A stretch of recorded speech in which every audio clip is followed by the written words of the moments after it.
To begin, separation process play a fundamental role in chemical engineering because they allow mixture to be divided into purified and valuable products.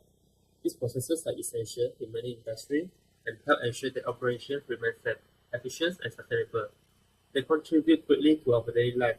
For instance, separation process make it possible to produce clean drinking water, refine fuels in petrochemical plants, manufacture medicine, and remove harmful contaminants from the environment. As industry continues to grow and face more complex challenges, the need for effective separation technology becomes increasingly important. This is why understanding traditional methods as well as exploring new and advanced separation process is crucial for supporting future industry development. Before we look at modern innovation, it's important to understand the most commonly used conventional separation method. The first method is distillation, which separates liquid based on differences in boiling point, while widely used is highly energy intensive. Next is absorption, where gases are transferred into a liquid medium. However, this method often requires large equipment and can generate significant waste. Another common method is absorption, where molecules attach to the surface of solid materials. One of the challenges is that this absorbent material must be regenerated or replaced regularly. Finally, extraction uses solvent to separate components. Although effective, the use of solvent can increase both cost and environmental risks.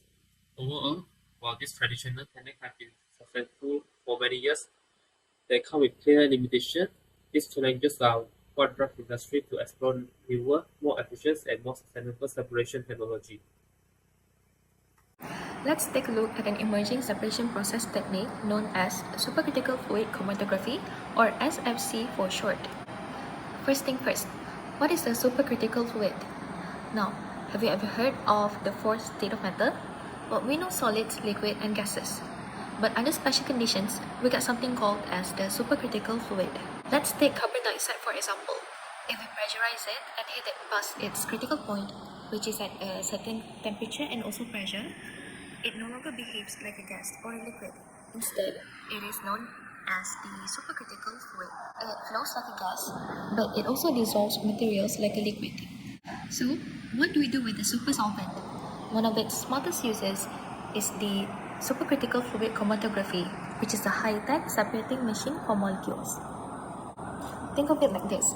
You have a chemical mixture with different components and you inject it into a stream of supercritical carbon dioxide, which blasted into a column coated with a special material. Side arrays will begin.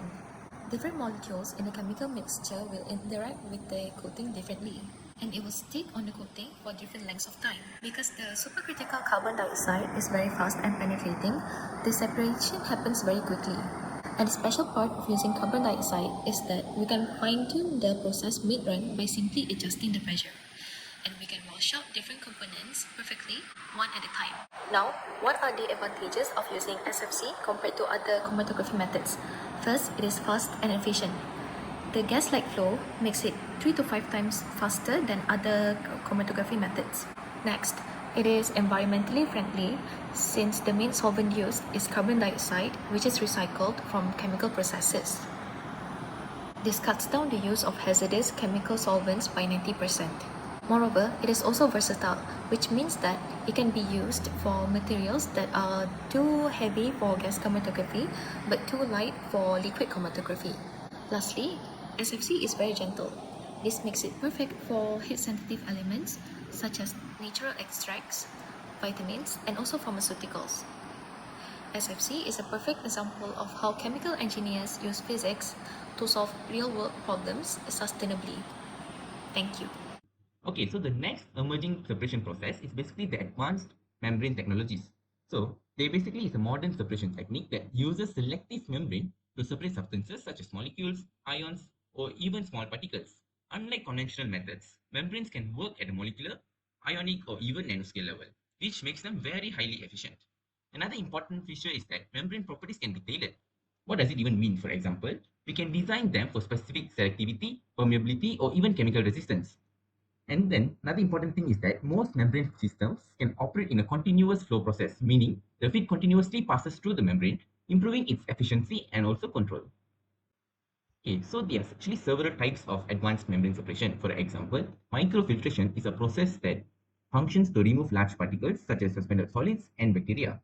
Ultrafiltration goes a step further by able to remove proteins, colloids, and even viruses. Then, nanofiltration is used to remove microvalent ions and even small organic molecules. Finally, reverse osmosis is the most selective process. It is capable of removing dissolved solids and producing high quality water. Okay, now let's look at the advantages of using this method compared to conventional separation methods. In terms of energy requirement, as you guys can see, traditional processes often need high heating or regeneration, while membrane separation generally requires lower energy only. For operating conditions, conventional methods may require very high temperature or pressure, but membrane usually works under mild conditions, so it's easily to maintain. When it comes to selectivity, conventional methods are often limited, whereas membranes offer high selectivity at the molecular level. They also require minimal to no chemicals, which means reducing secondary pollutions. Lastly, membrane systems, they are actually very compact and modular, so it's easier for us to install them and scale up compared to large complex conventional systems. So overall, advanced membrane technologies, they can provide higher efficiency, better effluent quality, operational benefits, and also a smaller footprint, making them a key solution for modern separation and treatment challenges. Hi everyone, today I'm going to talk about two new ways to separate chemicals and why they're useful. I'll also share some real examples of how they're already being used. First, let's take a look at supercritical fluid chromatography, or SFC. The big benefit here is that it's much greener. Instead of using lots of harmful solvents, it uses carbon dioxide in a special form that makes it safer for the environment. It's especially useful in making medicines because it can separate mirror image molecules very well. This is really important to make sure medicines are safe and work correctly. Here's a real example from a drug company. They used SFC to separate two very similar molecules. They got very pure results and much faster than with old methods. Plus, they cut their chemical waste by more than 80%. That means less pollution and faster medicine development. Next up are advanced membranes. Their biggest advantage is that they save a lot of energy. Unlike boiling mixtures, membrane just filter them, thus no heat is needed. This can cut energy use up by up to 90% in some cases. They're mainly used in two areas: cleaning water by filtering out tiny pollutants and separating gases, like capturing carbon dioxide or making pure hydrogen. A good example is from a textile factory that had dirty water full of dyes and metals for making fabric. They installed a special graphene oxide membrane, and the membrane removed over 99% of the dyes and metals. Now, the factory can reuse that water, which helps the environment and meets regulations. So, to wrap up everything, these new methods help make medicines faster with less waste, and they can clean water while saving huge amounts of energy. They are practical tools for a more sustainable world. There are many challenges in the way of new separation methods being applied in industry.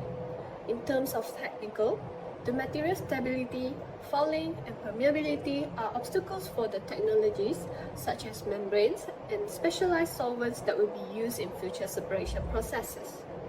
Besides that, in terms of economy, it is challenging to compete with the well-established techniques such as distillation. Because of the high operating expenses, people will worry about the return on investment due to the uncertainty. Despite of the challenges, the new separation processes still will be the trend in future. It shows great potential in addressing global demands for sustainability, decarbonization, and minimize the waste generated. Furthermore, artificial intelligence, AI, and digital technologies will speed up this discovery and produce more effective plant designs.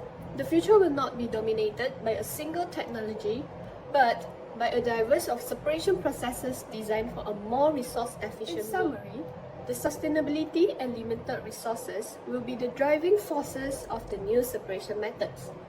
The future separation processes will not only have a small improvement, but is a major change of the process. It will be more efficient and might be integrated with AI.